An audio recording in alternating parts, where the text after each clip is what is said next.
কালোবাজারিরা মজুত করে জ্বালানি তেলের সংকট তৈরির চেষ্টা চলছে বলে অভিযোগ করেছেন বিদ্যুৎ, জ্বালানি ও খনিজ সম্পদ মন্ত্রী ইকবাল হাসান মাহমুদ টুকু।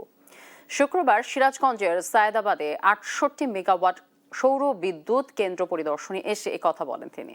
জানান, দেশের পাম্পগুলোতে জ্বালানি তেলের সরবরাহ স্বাভাবিক রয়েছে। মন্ত্রী আরও বলেন, চাহিদা অনুযায়ী বিদ্যুৎ কেন্দ্রগুলোতে উৎপাদন হওয়ায় নেই লোডশেডিং।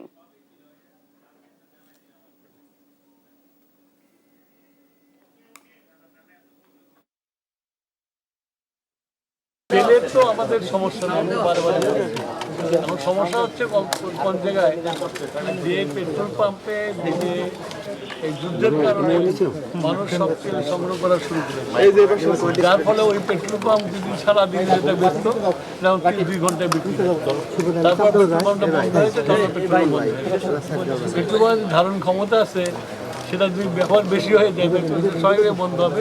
তেল সরবরাহ সবসময় আছে।